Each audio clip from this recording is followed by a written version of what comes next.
But I like to skip steps. Michaela? No. It's my favorite thing. So we'll see. We'll see. If I'm kind of looking for the answer key I made last time I taught the pre-calc, and I can't. Past Jeff probably skipped some steps. So if I can't find it, I'm gonna have to make it myself. In which case, I don't know if it's gonna get it to you tomorrow. But we'll see. I'll take that into consideration. Okay. Thank you. All right. So if everybody was here yesterday, everybody should have like the conic sections handout, right? The one about hyperbolas and ellipses. We've got to finish that up. We have to talk about hyperbolas. You definitely have the matrix handout, right? The matrix multiplication and all that kind of stuff. Everybody's got to practice final. I already asked you guys. Okay.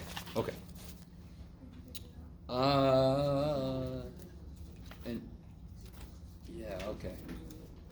Dadgummit, I was hoping more people would show up so I don't have to carry all this stuff around.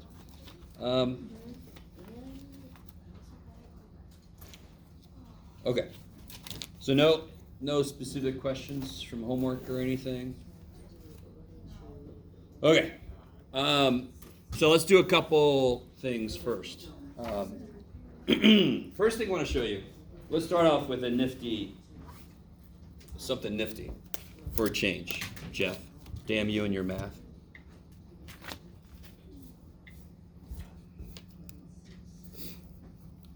All right, so I want you guys to gaze upon my calculator.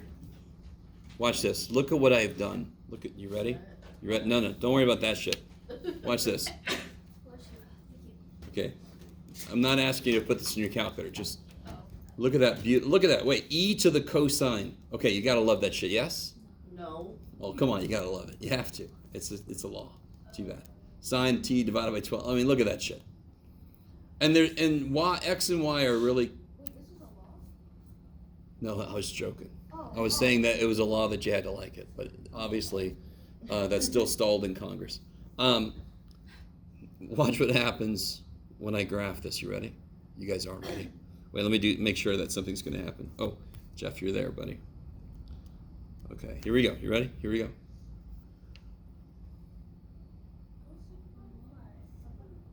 Let it keep going. Wee. All right.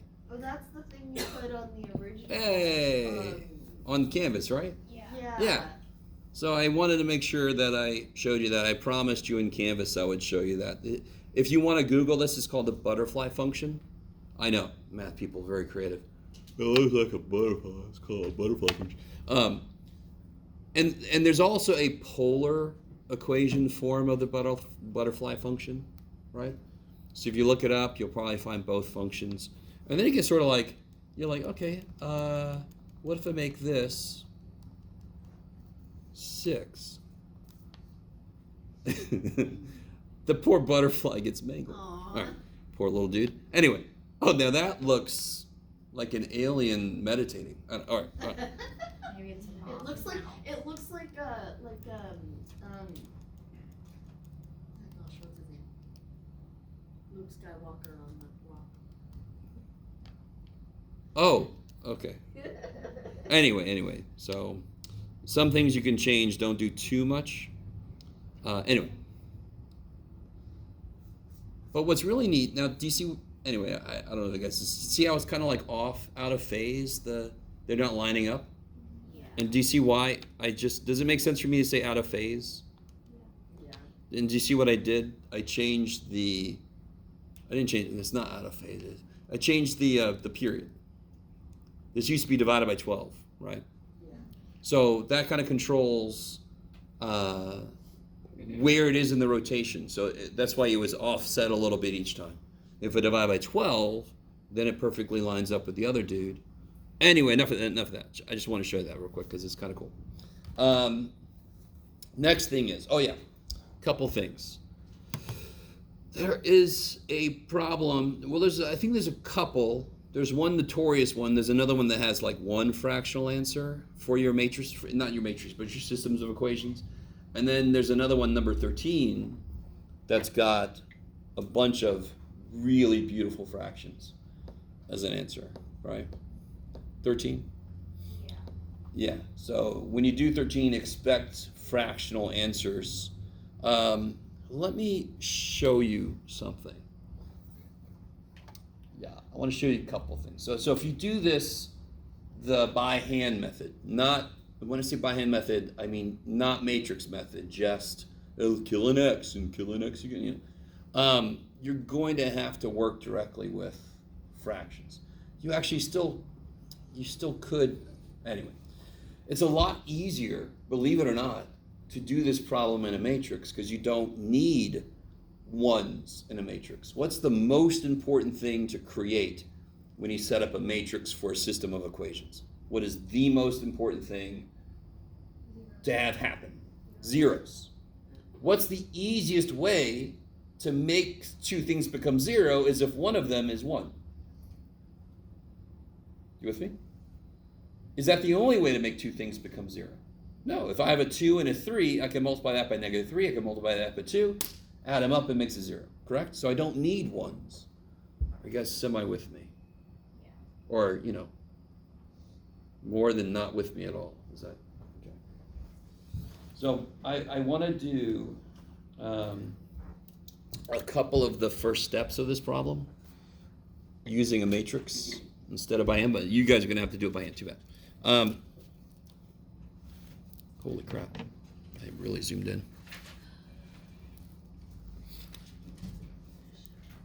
So this is 13, so I'm going to write the matrix down real quick.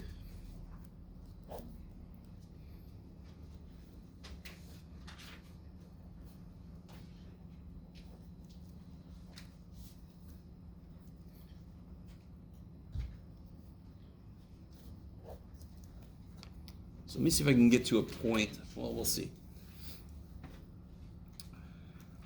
Several things I want to tell you. Do you guys remember, like, if I add row 2 and row 3 together, what do I get in the first column? Add row 2 and row 3 together. I get a 1, don't I?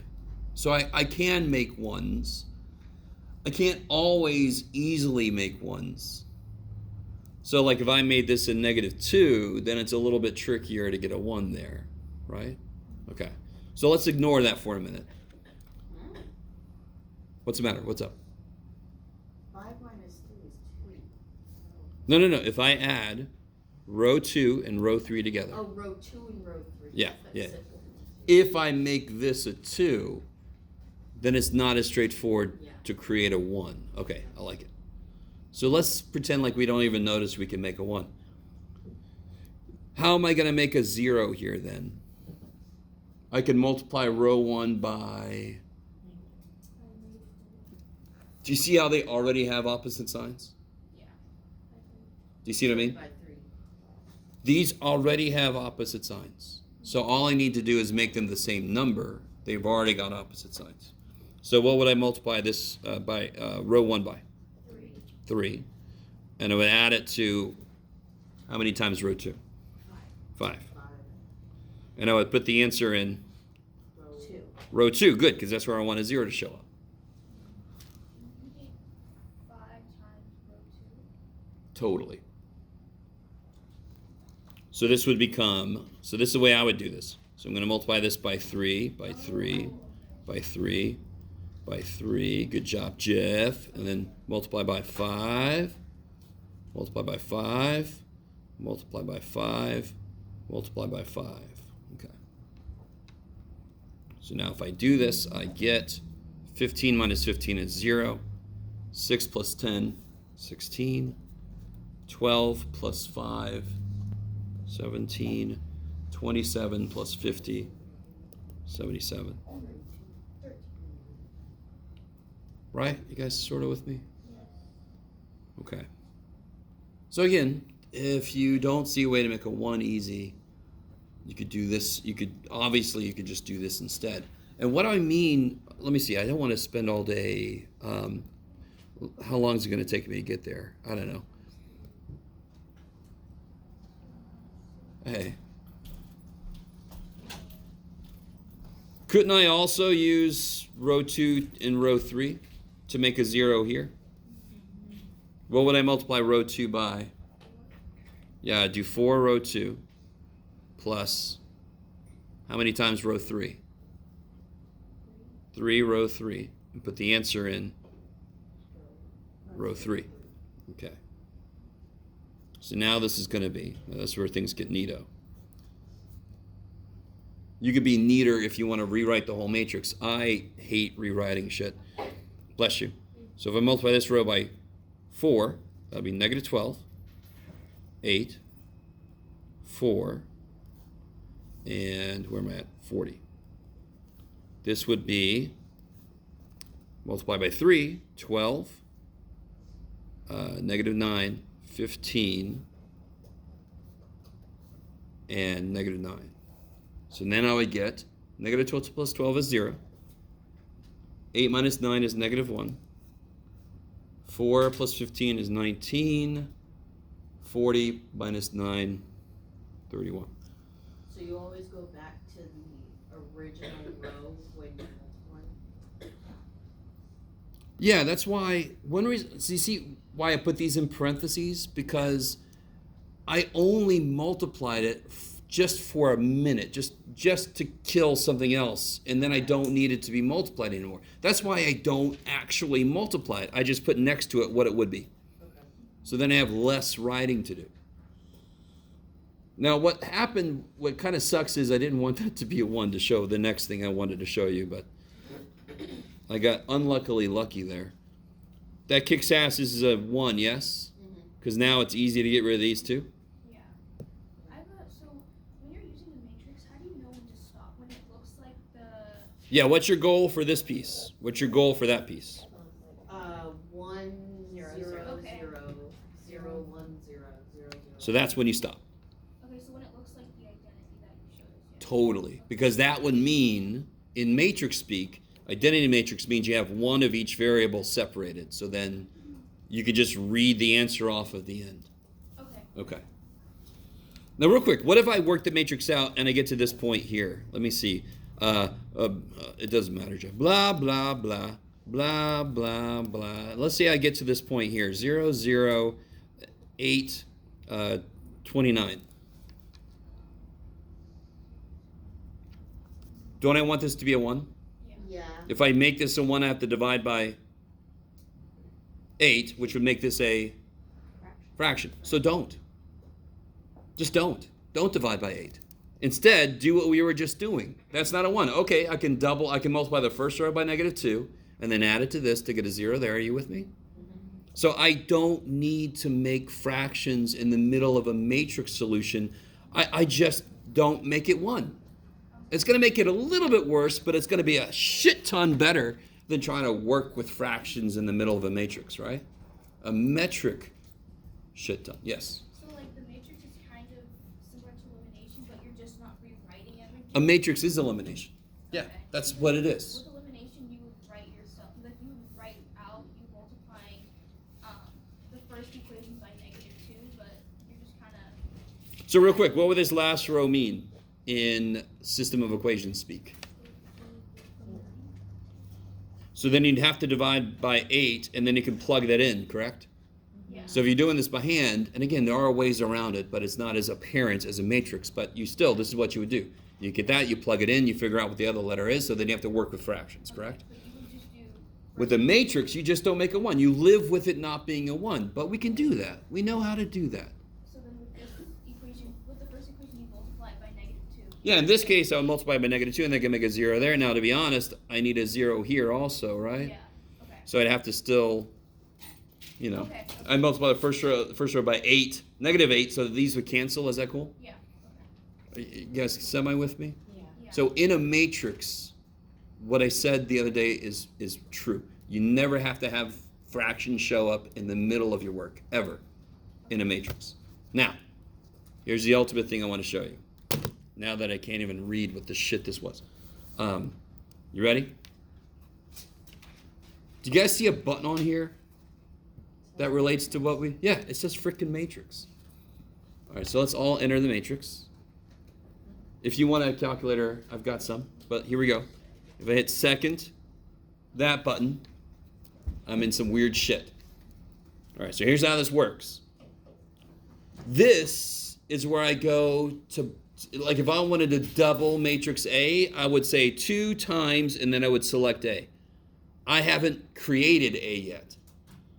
Math is when I can do shit like, I don't know if you guys have done enough of the homework yet. And again, I very often don't care too much about names, but the process we use that we were just using is called Gaussian elimination. Friedrich Gauss did too much shit. It's like, dude, leave some stuff for somebody else. You assigned any problems in that section of 11. Did I not? I don't. On 11.2, It stops at there's 15. elimination, and then you skipped the Gaussian elimination section. Yeah, because Gaussian starts after 15, and you told us to stop at 15. Oh, I'm silly. Why did I do that? Oh, I cut it down too much. Damn it. Let me see, what's this? Oh, wow, I cut that down a lot.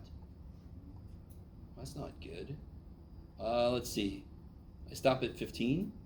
Yeah. And then you go to like I think 50. 8 to 15 all, and then 52 and 57. Let me see. Oh. Yeah, I didn't mean to do that. Damn it. All right. Which numbers do you have to do 11 through 16? Oh, I got it.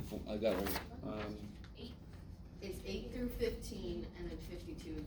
Oh, 8 through 15. Okay. So, I think, I know what it is. When I saw that section, I just assumed they meant using a matrix. I am much more concerned about you guys actually using matrices. So let me say this. If you haven't done this already, number 11 and 12, I want you to use a matrix. Martix? Sure, Jeff. Use a Martix. I got a little overzealous in cutting homework, and you all should say, that's okay, Jeff. We understand, man. So you've already done 11. Just go back and do it with a matrix, if you haven't turned it in yet. If Yep. you turned it in, then what? You need practice using a matrix, so. So just do them on my own? Yes, And not turn them in? totally. Okay. Now, so let me show you. Let me show you something. Let's do the same problem. Everybody that wants to play along, and again, if you want a calculator, just let me know. Hit second matrix. In the homework, it says Gaussian elimination. There's another word also. This form here, again, I'm not concerned about names, but in this case, you have to know the name. This form is called reduced row echelon form. My God. That's sort of like one of my first jobs was an automobile image enhancer is what I called myself. I wash cars at my dad's dealership, so I kind of made my title sound more. So reduced row echelon form, it just means that. What's on the other side of the line? Sorry, number. I don't know. Whatever these would be. Yeah, that's the answers, right? You guys with me? Yeah. So watch this. This is cool. See the RREF? It'll do it for us. So watch. So go over to edit. This is where I can actually build a matrix. For this problem, for number 13, let's do that in the calculator. How big of a matrix do I need? What dimensions? 3 by 3. 3 by 4. 4. Good. The matrix that would be For 13? for 13, totally. Answer. Yeah, you need to augment it. I like it. You need to augment it, right?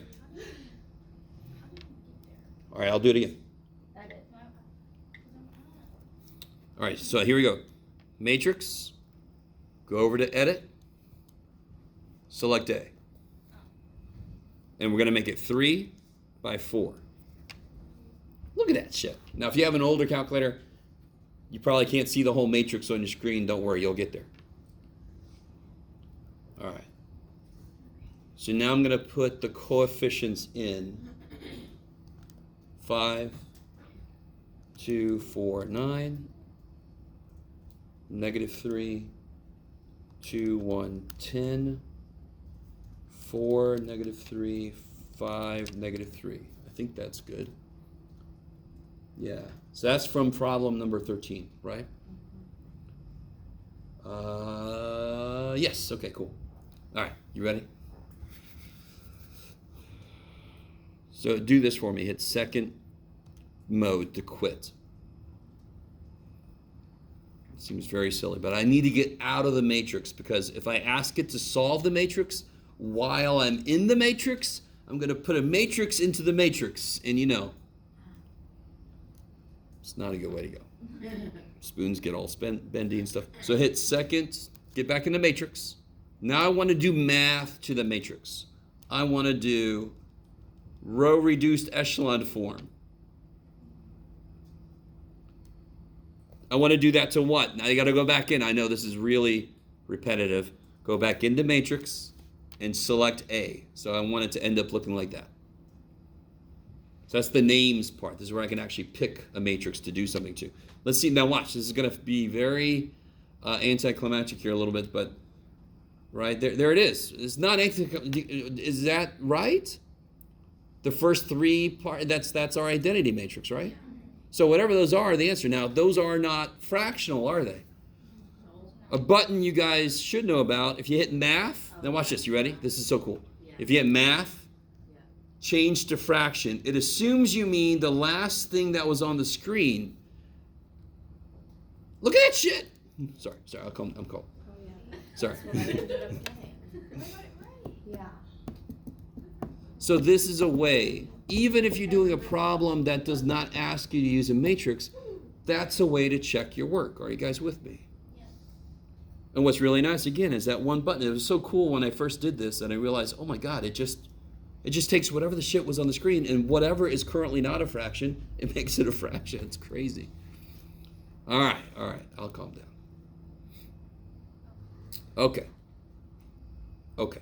Now, knowing this is not a part of this class. You don't have to know this. But it seems to be a really good thing to know how to do, right? So on the final, you got a mixture problem. You can actually do it first. That's what I would do. And then as I'm working, I can see, oh, that's wrong. I must have made a mistake, because I already know that X is supposed to be 7 and I got 6. What did I do? You know what I mean? So these are the kind of things that test-taking strategies that are a layer above just understanding concept. It's like, on a test, what's a good strategy to employ? That's one of them. Okay. All right, okay. So, if there's no questions related to the matrix stuff, I want to finish up this thing we were working on. Do you have any left for yourself, Jeff? I don't know, man. Oh, there they are. This here. So we still need to talk about hyperbolas. Or hyperbolas, sorry. I'm not going to get as deep into the details of this, right? I really just want you guys to know the shape, to know some general things about them. So this is a little more detailed than we need. But let me focus on this guy for a minute. So this would be, what shape would this be? How do you know? Two things. It's a plus. And why is it not a circle? Because it has It's implying that these are different, right? It's possible A equals B, but if I put two different letters, it's implying they're different. So that would be an ellipse, correct? You guys with me? All right. So this ellipse would go how far out on the X? How far would it go in the X direction? A squared. No? A. Whatever A is, it would go that far out. Bam. Whatever A is, it would go that far out. How far in the Y direction? B. Holy shit. So whatever B is, it would go that far out. And then you just, blop. Right, okay. A little more carefully, but okay. We did that yesterday. Ellipses are bodacious. They have one extra little detail that I did get into, which is c squared would equal, and the equation for this changes because it matters which one's bigger. So it's just bigger dude minus smaller dude. That should be the equation. Whichever one of these is bigger, you put it first, or else you're going to get imaginary foci, which you don't want. So let ellipses be nice. So real quick, before I get all the way from ellipses, what's true about this ellipse?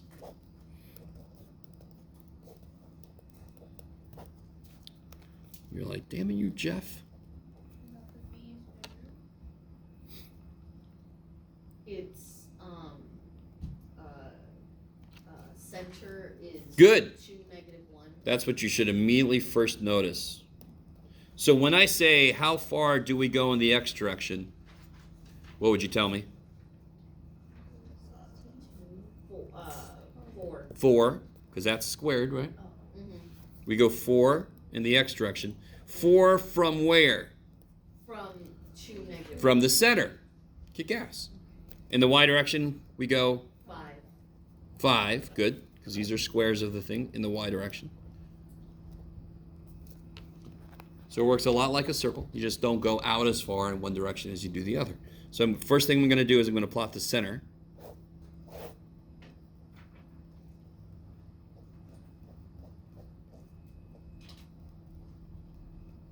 I'm going to make a horrible scale just because it's tradition. 2, -1. Oh, no, Jeff, don't put a point there. Put a little circle there. Sorry, it should be the center. It's not a point on the graph, so don't make it a point. From this point, I'm going to count. Let's go up and down first right now. I'm going to count 1, 2, 3, 4, 5 up, and 1, 2, 3, 4, 5 down. From here, I'm going to go 4 up and down, right? 1, 2, 3, 4. 1, 2, 3, 4. And then I make my weep. Now, ignoring my horrible scale, and it really is horrible, which is the major axis like this, or is the major axis like this? Which direction is it longer, supposedly? Yeah, so it's up and down. Good. So this would be the major axis, right? Semi-major is like if we talk about half of one. That's semi-major, sort of like a semicircle.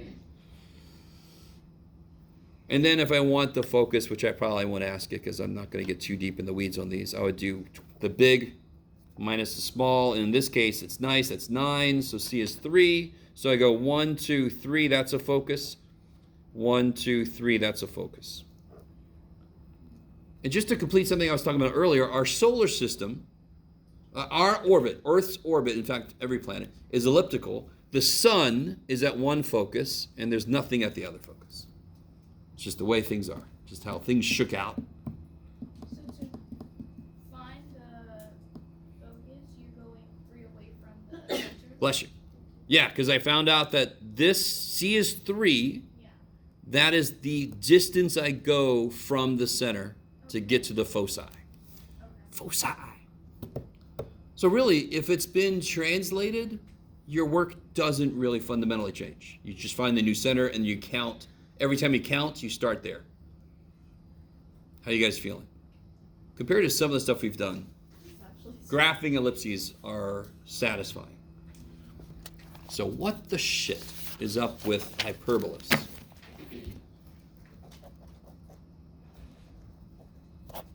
Oh, that's when they. You ever heard somebody say you were being hyperbolic? No. No. So what they mean by that is a hyperbola looks like this, or it looks like this. So if you're being hyperbolic, here's what we're talking about, and you're doing this shit. So you're talking about stuff unrelated to what we're talking about. This is hyperbolic. Here's our conversation. You got close, and then you went away. Oh, look at it. So anyway, sorry. Just in case you ever heard that phrase, you're being hyperbolic. Okay.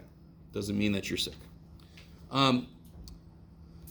We already talked about the reason why it makes sense that if the equation has a plus in it, it's contained. Mm-hmm. And if it has a minus in it, it's unbounded, right? It's bounded versus unbounded, uncontained.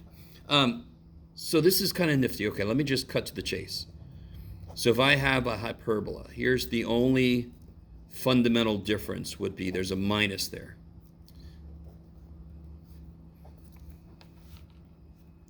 That's a hyperbola.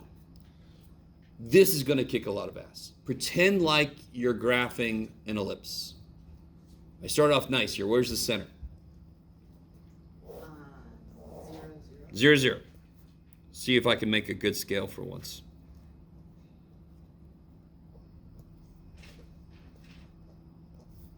Almost, Jeff. Kind of gave up at the end. Okay. That's why it's good to invest in graph paper. 3 in the X Good. direction. So this is and 3, 4 in the Y direction. 4. I like it. So 3 in the X direction. Oh, let me slow down for a second. Okay. Okay.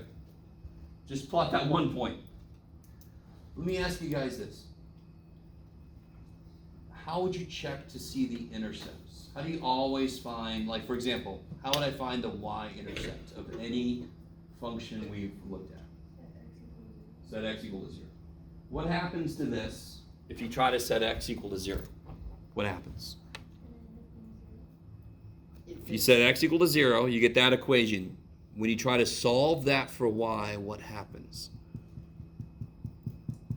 You can do it. Try. Go ahead. Square root. Don't you have to multiply both sides by like negative 16? Is that cool? Yeah. And then you're going to get what? Well, You're gonna get imaginary a number. undefined because. You're going to get, no, we know better than that shit. We're going to Oh, get you're gonna get an I. Yeah. You're going to get imaginary, correct? Yeah. You with me? So, since we are only graphing real values of functions, officially we would say there are no y-intercepts. Are you with me? But are there x-intercepts? Yeah, in fact, we just, when you multiply by 9, take a square root, what do you get? 3, hey, right? So this whole process of counting is really just a shortcut of finding intercepts. So if I go down 3, so what does that mean? How far do I go up on the y? 4. I just don't put a circle there. I don't put a point there. I'm going to put an open circle there for a minute. Because what did we just say? Are there y-intercepts? No. Okay. Open circle down there. Is that cool? But before we found that out, we would have put. If it was an ellipse, we would have filled those in and then done it, right? Oh yeah. Okay. In hyperbolas, when it's being subtracted.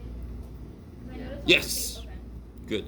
Hyperbola is when one of the things is positive and the other one's negative. So with circles and ellipse, you're always gonna have 4 points that are plotted, and it's gonna be. Yeah, 4 major points that are And plotted. it's gonna be addition. Totally. And the addition is what makes it bounded. Because 2 numbers can only add up to be a certain amount. They have to live within a certain region. Right. If I subtract 2 things, they can get as big as they want to, as long as they're that distance apart. That's why this goes to infinity. Yeah. So- And then for a hyperbola, it's always subtraction, and there's only gonna be 2 major points. Yeah. Do you notice how I answer that question?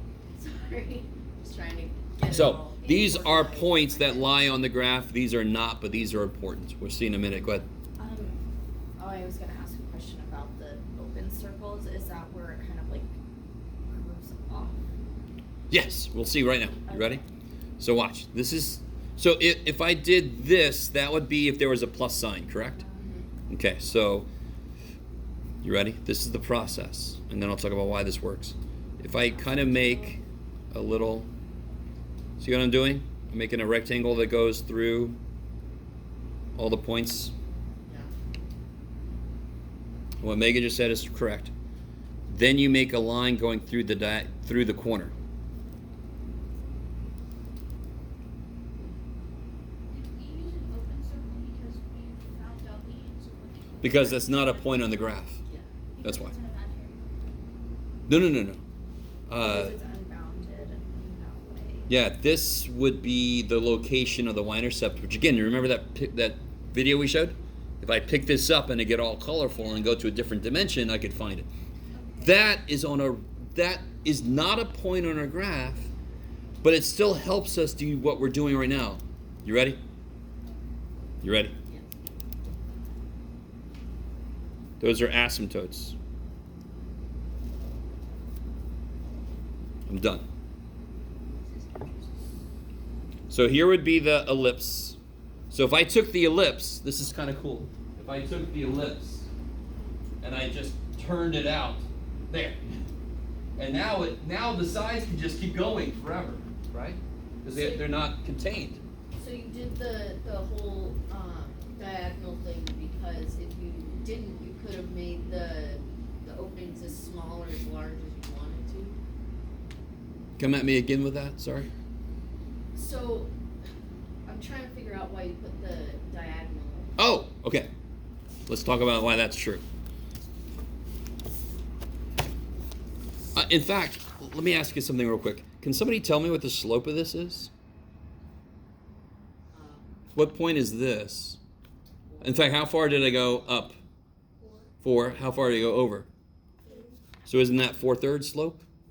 Isn't this line here, y equals 4/3 x? Yeah. I like it. You guys semi with me?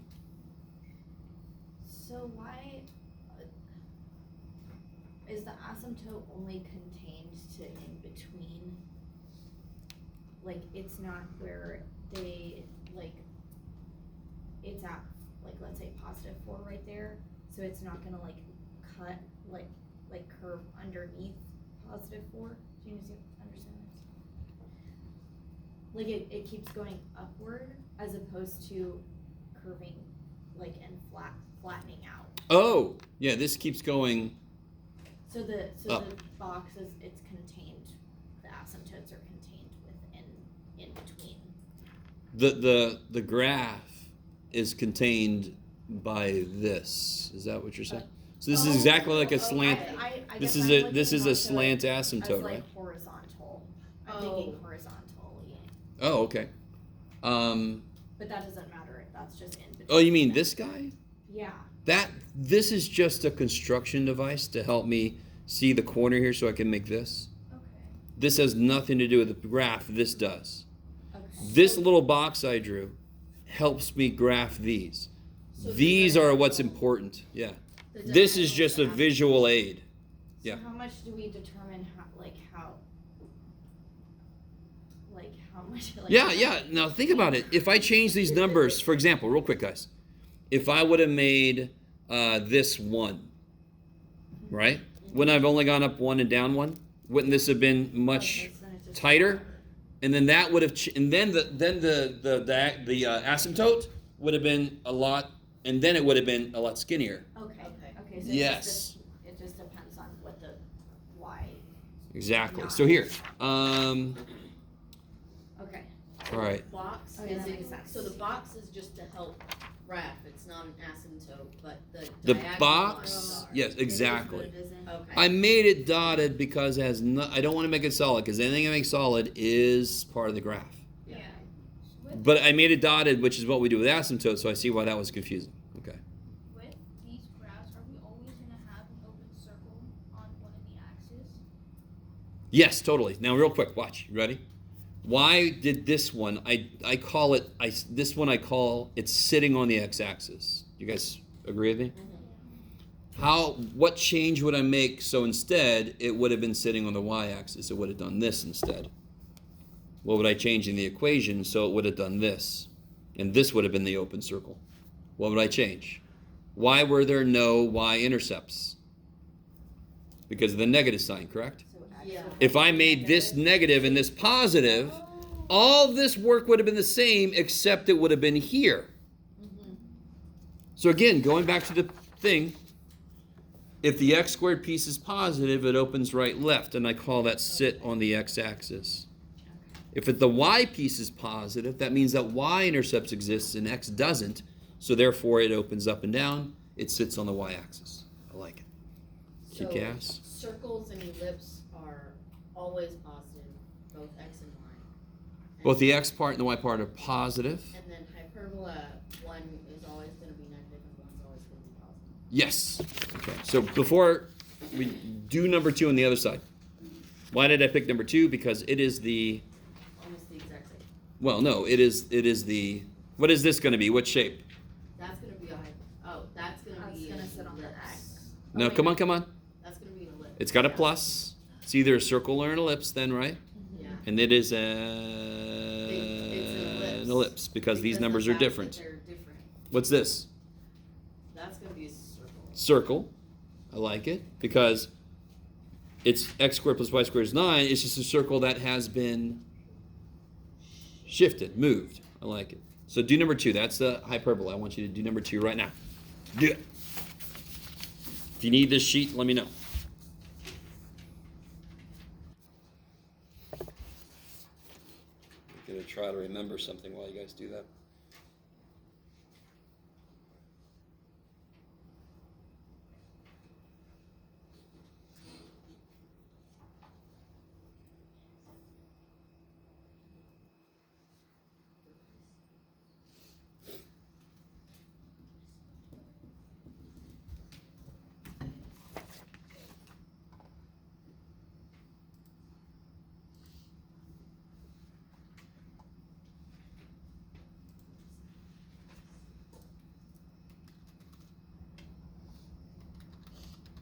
What does it mean by vertices?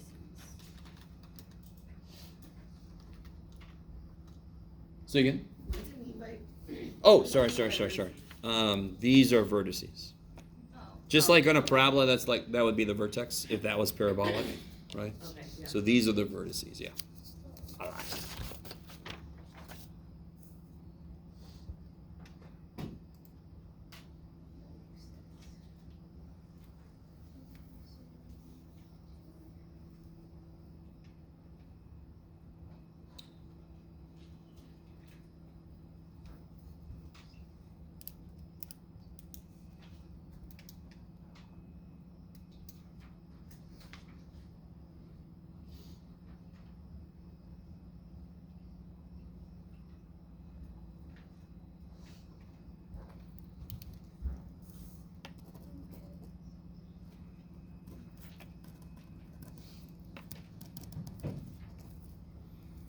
Hyperbole. I don't know what that word is. Okay. Hyperbole. Hyperbole. Hyperbola. There it is, Jeff. Sits on the what axis? Y.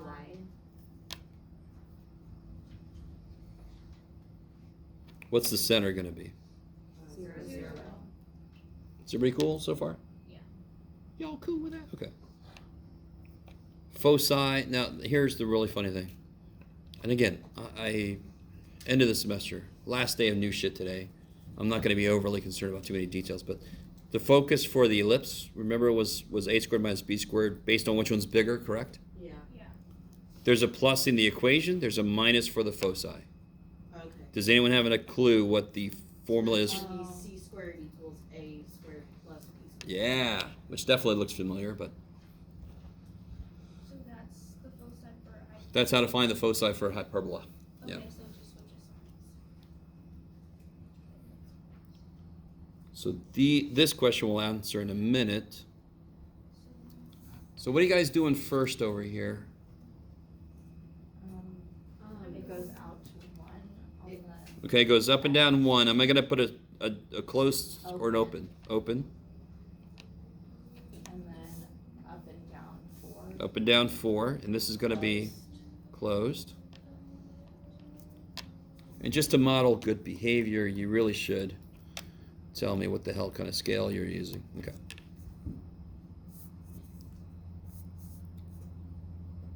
Now this kind of answers your earlier question, Megan. This box is going to be really freaking skinny, right? So do.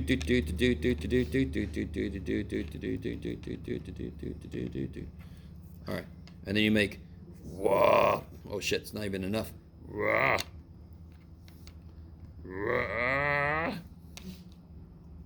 So it's really going to be skinny.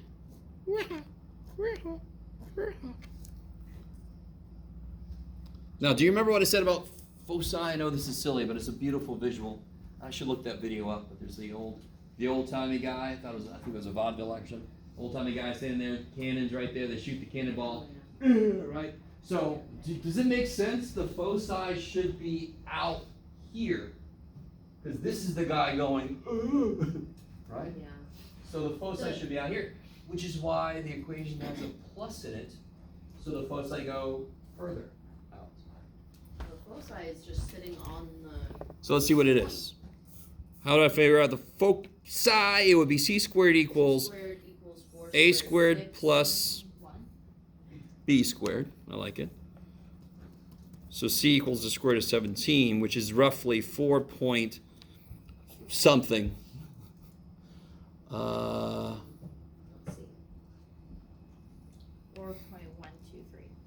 1, 2, 3. I like it. So 4.12. So there's a focus and there's a focus. And isn't that really close to that vertex there, right? Yeah. Do you guys remember what I said? The closer the cannonball gets, the more you go, oh shit. Yeah. Oh shit. All right. Yeah. So then the vertices are 0, 4, 0, -4? Kick ass. Okay. So the vertices, I was about to write on this paper. So the vertices are 0, 4, 0, -4. If this would have been, that was a plus and that was a minus, the vertices would have been 1, 0, -1, 0, right? If that would have been a plus and that would have been a minus, it would have sat on the x-axis. It would have been really raw, raw, right? You guys kind of with me? So it's kind of nice that the same work we do, and if this would have been a plus sign in the middle, if that would have just been a plus sign, wouldn't it have just been this ellipse? Yeah. So it's kind of nice. The same work we have to do kind of lends itself to whatever of the shapes it is. Maybe. That's relatively not that bad, right? Do number 1 real quick.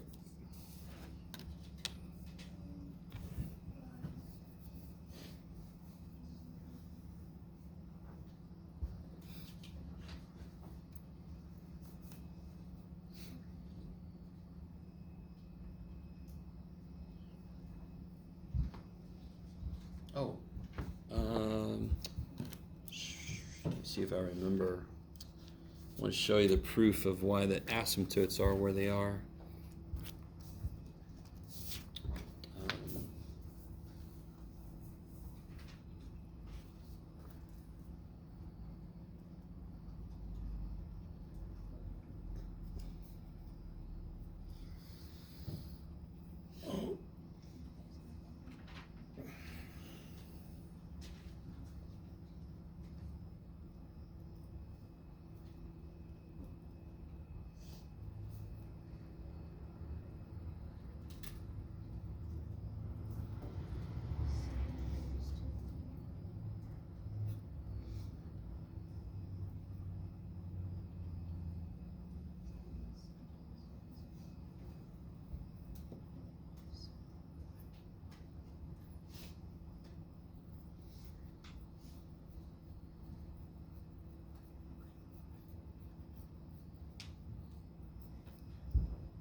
Right, okay.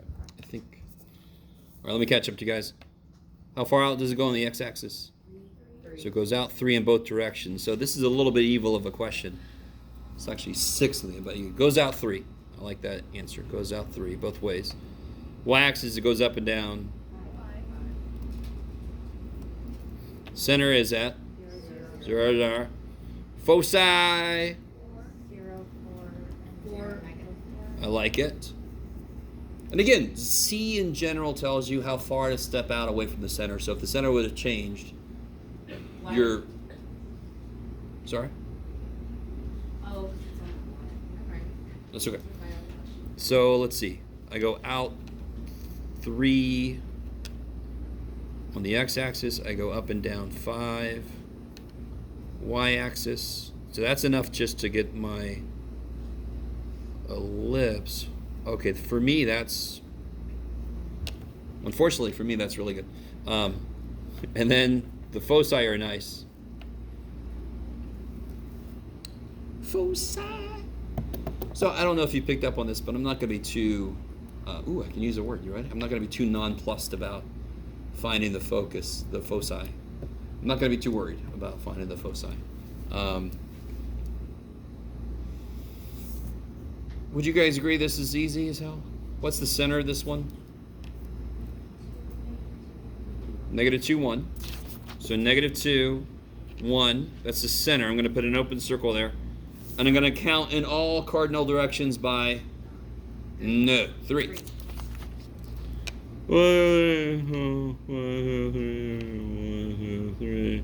1, 2, 3. Let me ask you a trick question. Where's the foci? Holy shit, Jeff. All right, my circle has like a 2 in the center. a jaw problem, so leave it alone. Sorry? It has 2 in the center. Good. Both of them in the center. Right? I like it. Because it's a circle. Because it's not a point on the circle. It's a point integral to creating it, but if I fill this in, I'm saying that that's an answer to this equation. Does that make sense? So I just put an open circle because it's important to me, but it does not answer this equation, yes? You guys with that? Yeah, totally. This is r squared, right? Yeah.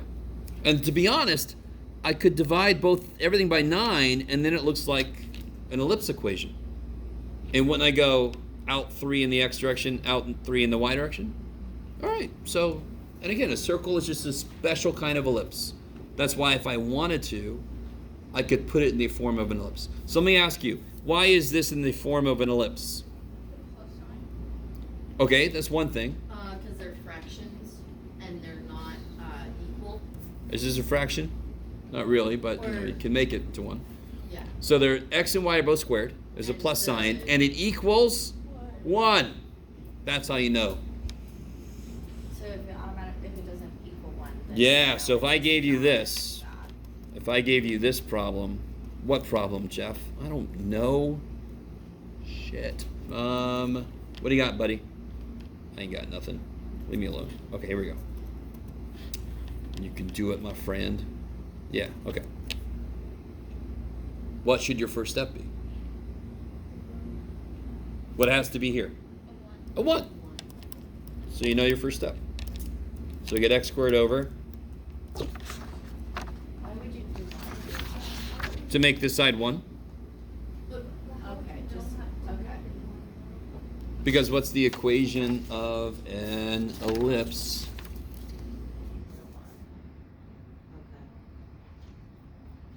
So it's sort of like, if I ask you what's the slope of this, is the slope 4?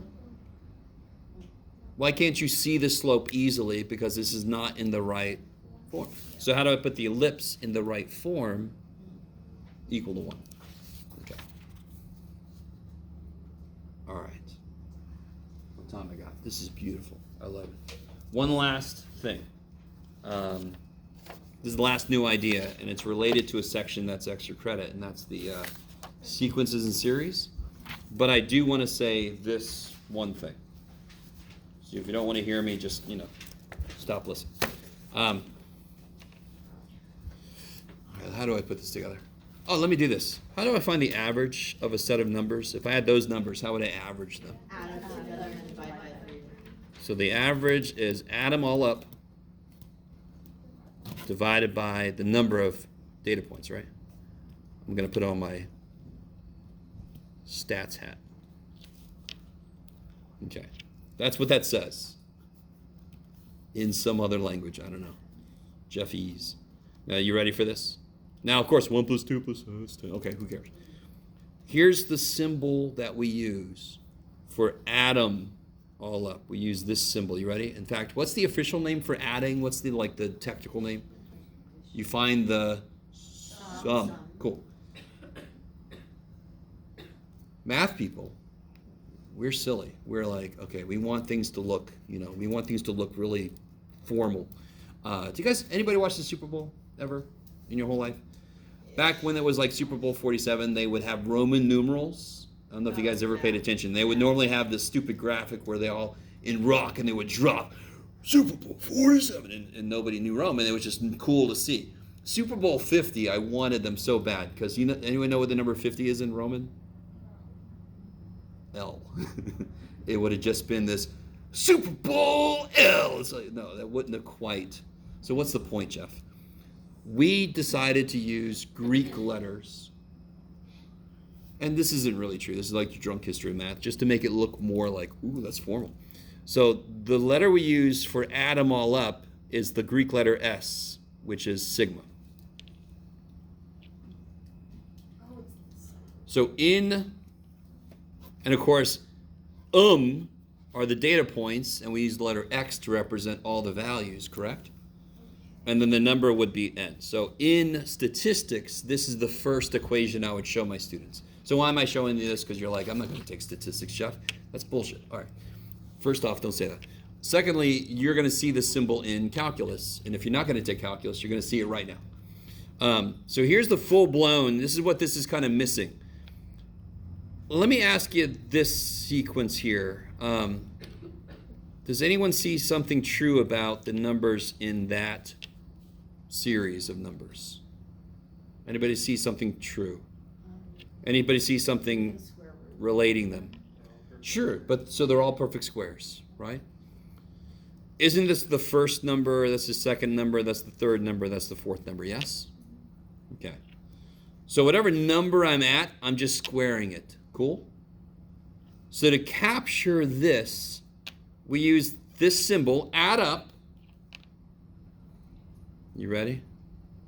Let's see, what symbol should I use? It doesn't matter. I'll use a K, just so it's not too freaky. Add up all the K squares. Now, what do I want K to go from to? Do I want to add up all the K squares everywhere in the universe? No, I want to go from what values of K? 1 to 4, right? So I want K to go from 1 to 4. So the sideways M. Oh, okay. I like that. Sideways M, sure. I'll take that. It represents all of. What does this symbol mean again? Sum. Yeah, add them all up. So it means add them all up. It's the Greek letter S for sum, right? So if you ever heard of any sororities, fraternities, sigma, sigma, sigma, right? Yeah. So they like to use Greek letters for the same reason. So they sound like, ooh, excuse me. Okay. So is everybody cool with this? So if I make K1, I get 1. The symbol says add. If I make K2, I get 4. Add. K3, 9. Add. And K4, 16. So K just goes from 1 to 4 by steps of 1, right? So what would this mean?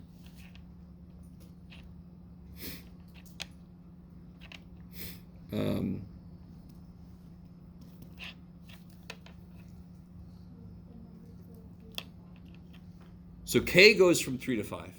What's the first number involved in the addition? What's the first value of K is 3. This is the number, correct? What were these numbers? Were these K? No, they were K squared. So what's the first number in my addition? If K is 3, what do I get? 8 plus, right? Because it's sum. Now you make K 4. What do I get my K 4? 11 plus. Now I make K 5. What do I get? 14. So then I get okay. So this symbol is very stupid useful, because how often in mathematics do I have to add, believe it or not, a lot. So in Calculus 1, you will be seeing this pretty early on. I think it's chapter 3 when you first see that. Huh? What's the values of K? What's K here? K was 3 there, 4, 5. So if I make K 5, I get 15 minus 1. Yeah. So it's kind of like a layer on top of functions, right? Just plugging a value in. But instead of stopping there, I plug several values in, and because the symbol is sum, I add them up. Now, just to blow your mind a little bit, if I wanted to instead do like 1 times 4 times 9 times 16, the symbol we use for that. What's the official word for multiplication? Product. So we use the Greek letter P, which is pi. You ready? So instead of an E, instead of a sideways M, when you go pi, K would go from 1 to 4, K squared. So this would mean all the same numbers, but now that symbol was sum, this symbol means product. So again, it's just shorthand. It's just math people going, man, I don't want to write 1 plus 4 plus 9 plus 16 plus 25. No, I'd like a shorthand way to write that shit. So that's what we created. And now students today are like catching up with that. Yeah. So why is it squared though? Because when K is 1, that's 1. When K is 2, it's supposed to be 4, correct? Yeah. If I put 1 times 2 times 3 times 4, that would be just a K there, right? Because I want the actual value of K involved in my product. Here, I don't want 1, 2, 3, 4. I want 1, 2 squared, 3 squared, 4 squared, right? So you're gonna have to make up your own formula. Yeah, so obviously, again, just reminding guys, this, to be honest, is not even in this class. This is just Jeff showing you extra shit, to be really honest. This is from the chapter, what was it? I can't remember. 13, that's extra credit. The entire thing's extra credit now. But I have to show you this formula. So now, if you do take calculus, you're like, oh yeah, it's that weird dude last semester showed me this funky-ass thing. Okay, right? At least you will have seen it before. It's not going to totally, like, what the shit's that, you know? You already got enough to worry about in calculus. It's nice. You're like, okay, that looks familiar. That just means add some shit up. Great. Okay. That's the official last new idea for the semester. That's the last new idea. My God. So, we've got a little bit of time left. Everybody has a practice final, right? Everybody got one of these suckers? All right. I'm hoping to have the answer key tomorrow. We'll see. Is there anything, if you have this, have you looked at it much yet? No. Yes. I do. I got it like right here.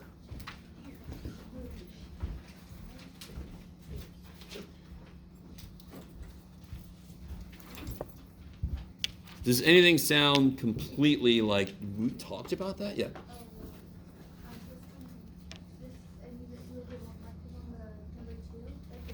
Oh, this guy?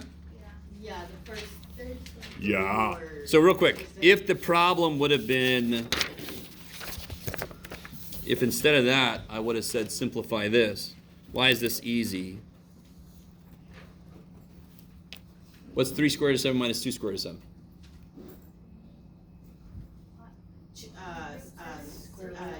Negatives. No, don't overthink it. 3 of these minus 2 of these is 1 of these, yes? If I got 3 rad 7s and you steal 2 of my rad 7s, I got 1 rad 7 left. Okay. Why can't I do that here? Because these are not Because they're not the same. not like terms. Yeah. But do you guys remember what I could do with square root of 75? You can split it up. Totally. So what is square root of 75? What's a square number that goes into 75? 25. Right? 3/4 makes 75 cents, correct? Yeah. And then what do I do with 48? Here's a clue. Do you see how this is going to be left? Yeah. Do you see how the only way that it could be like terms is if that's a 3 also? Oh, okay. So what's this? So 3 times what is 48? And that is a square number, right? Okay. Okay. So I broke up 75 as 25 times 3, and I broke up 48 as 16 times 3. And then you. What's the square root of 25 5, times 3? 15. Go ahead, sorry. How can you multiply 3 root 25 together if it's root 25? They're both square roots. Oh, Half of 3 times half of 25 is half of 75. So you can multiply things together as long as they have the same root. so that's what you got 15 by doing What's square root of 25? 5. Times 3? Oh, It's 15. So yeah, 3 and 5 both have the same root, namely none. That's why we're able to do 3 times 5. 2. What's the square root of 16? 4 times 2? 8. So then how many rad 3s do I have? 7. So this is an example, like if the problem would have been 3x minus 2y, can you do shit with that?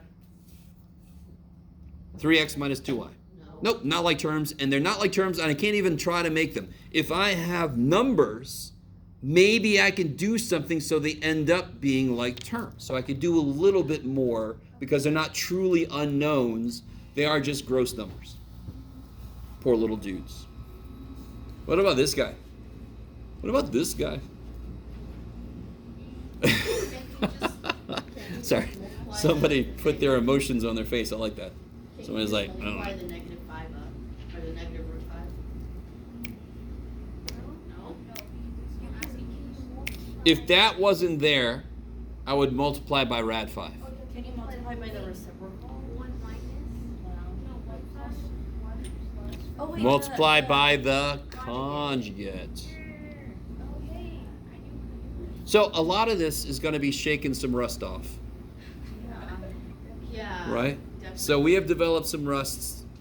How long has it been since we did this? Now we've done frickin' this kind of shit, yes? We've done that shit recently with Yeah. trig. Yeah. But it's been a while since we saw something with more than one term on the bottom, right? And so I need a process that works well with 2 terms, and that's why it looks like a difference of squares. Yeah. You guys agree? Yeah. So I call this my difference of squares buddy, right? That's another name for conjugate. Not conjugal, it's a whole different thing. Now this is just a, please excuse my dumbass son problem, right? Oh, yeah. Or dear Aunt Sally, or deficient algebra skills. So when we do that, it's like What's the very first thing you would do here? Exponent. PE, we bring good things to life. So I would do the exponents first. How do I do that exponent? What the hell's that exponent mean? Can't you split it up into a root? Sure, what's the root? 2 times root 5. Or 2 times... All right, stop. On plants, where are roots? The 5th root of... Bottom. So 5th root of 32 to the Second. powers are powerful, they rise to the top. Roots are on the bottom of plants. What's the 5th root of 32? I don't know. Break the shit up. What's 32? Give me 2 numbers that multiply by 32. 6? Or no. 6 and Don't do 6. It's a trap. Pull up. No, don't do 12. It's a trap. Here, let's try it. Let's start with 2 times 16. And what's 16? Isn't that 4 times 4? Yeah. And isn't 4 2 times 2 times 2 times 2? So how many, what does it take 5 of to make 32? Frickin' 2. So the 5th root of 32 is 2. Because that 2 times 2 is 4. times 2 is 8, times 2 is 16, times 2 is 32. Yeah. And then it's 4. so how do we rewrite Yeah, that? because 2 squared is 4. Yeah. Real quick. I want to show you something. No, I'll let you guys out because we haven't been let out early and I got a lot of shit to do. But I want to show you something kind of cool. I don't know if you guys remember this. Looking at 5th root of 32 squared, right? So 32 to the 2/5 power. I really want... Remember I said I wish radical notation had never been invented? I don't know if you guys remember that. So screw that shit. Look at this. If I break this down into 5 parts, don't I get, like we just did, right? Yeah. So I want 2 of those 5 parts. I get 4. I'm done. The 32 to the 2/5 power, so 2/5 of 32 multiplicatively. Break it to 5 parts, take 2 of them. Call me in the morning. I took 2 of them. Oh, tiny, tiny. 2 out of 5. I want 2/5 of this as my answer. I get 4. That's the same thing you get if you 2 squared is 4. You get the same answer. It is pretty neat. Thank you. So, Why didn't we do that before? we did. I showed you this. I did. It's just been a while. I showed you this. I didn't make it an official way. What'd you say? Whatever? I didn't make it in... Oh. Oh, okay. I thought you said Oh. whatever. I didn't make it like an official way to do the problem. I just showed you this as a side note. That's kind of cool. All right. So tomorrow and Monday are official review days. So come ready with questions. Anything you haven't turned in yet, basically hold on to. You can just turn it in on the day of the final. Unless you want me to grade anything over the weekend, I'm going to give you an updated grade sheet on Monday. So if you want me to include, if you've done any test corrections or whatever, turn them in so that, it'll be included on the grade sheet summary for next time. By tomorrow? Yeah, by tomorrow, and then I can grade them over the weekend. Yeah.